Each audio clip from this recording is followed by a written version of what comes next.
Hi, my name is Aidan Draper, and I'm a statistics and computer science senior at Elon University.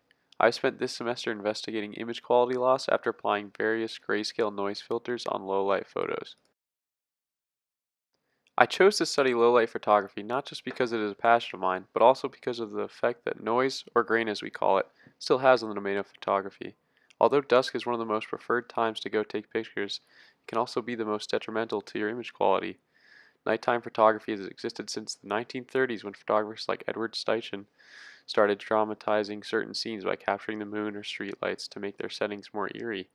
While this may be a less desirable scene now, there is still plenty of interest in low light settings after the surge of interest into neon lighting, which we can see above from some notable content creators such as Gab Lost, Brandon Wolfel, and Chester Wade. More and more photographers have developed a passion for neon lighting, which also relies on an artificial light source. Some typical variables that describe or impact low light photography are a lack of sunlight, an artificial light source such as a car headlight or neon light, a tripod, long exposure or high ISO settings on your camera, and also an increased susceptibility to sensor noise. Even if you know what noise looks like, you may be wondering, what is it?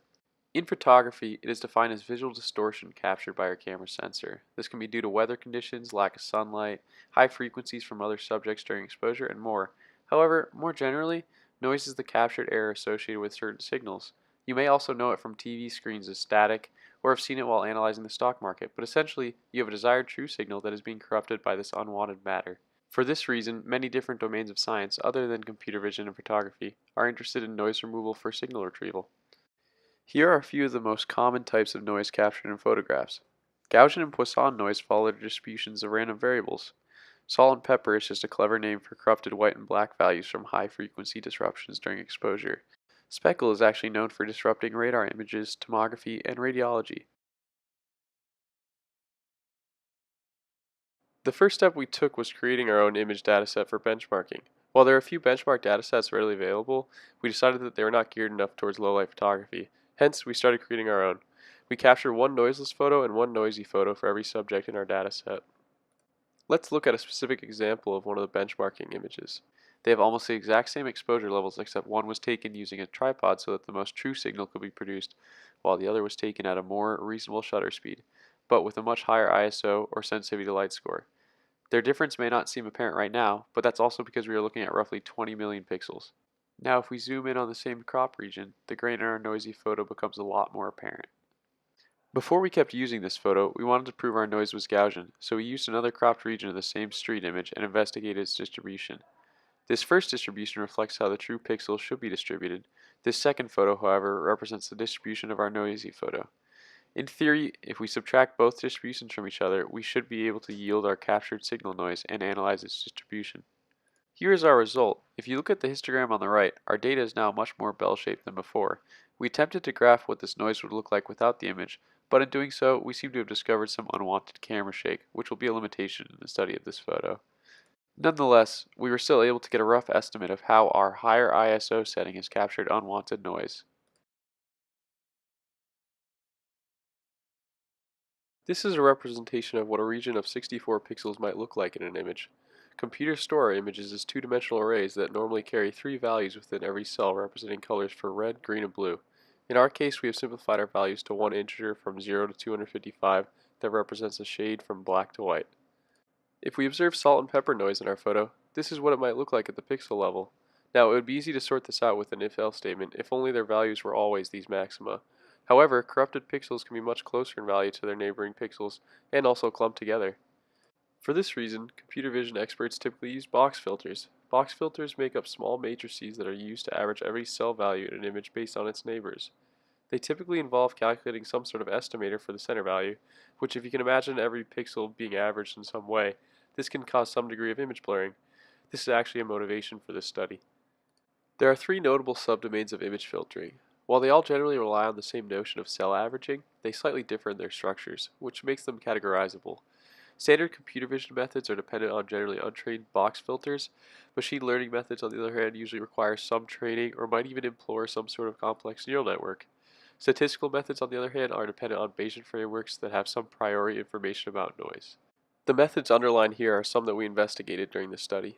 For reference, we designed our experiment as follows. We applied 6 filters to an individual photo and then calculated the standard noise benchmark scores for each processed photo. We built a Shiny app that randomized the selection of a single processed photo that was presented to a survey participant. The survey was then sent to introductory math and stats classes so that they may be exposed to stats research. We are collecting 20 responses for each filter. We used R and Python to implement our various box filters. Methods in R were homemade while the OpenCV Python package was used for the methods in Python. Later, we would use R again to create a survey to collect college students' opinions about the filtered images. The methods we used are a mean box filter, which takes the mean of every cell value based on its neighbors in a 3x3 grid.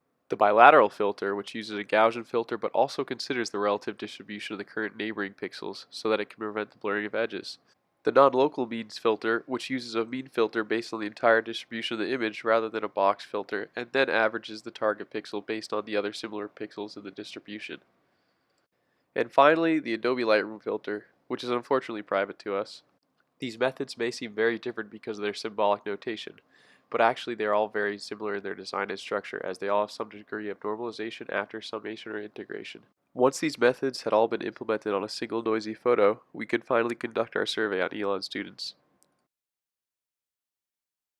We built our survey as a Shiny app in R. That way we could randomize the assignment of filtered photos to participants. The user first rates 3 of the same image with different filters as training, and so that we could get an idea of an individual's subjectivity towards image quality.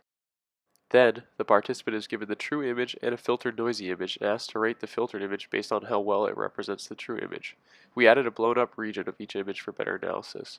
These results are sent to a Google Sheet, which we will pull back into R later. Now I'm curious, which photo looks best to you?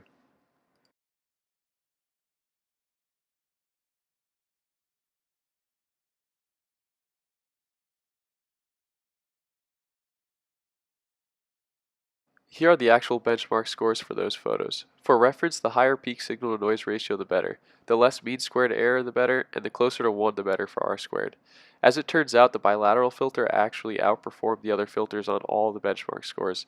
The next best was the Adobe filter at 100%, but I suggest that you go back and pause the video on filter 6 and observe the degree of blurring that the Adobe filter caused. The Adobe filter at 50% also seemed to perform the worst out of all the filters.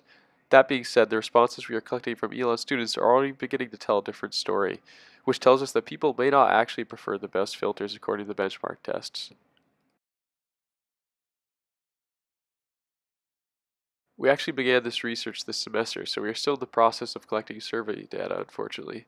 Up until this point, we were able to create our own benchmark dataset, process multiple images with 5 different filtering methods, calculate benchmark scores for each filtered photo, and create a survey to investigate participants' opinions about image quality loss.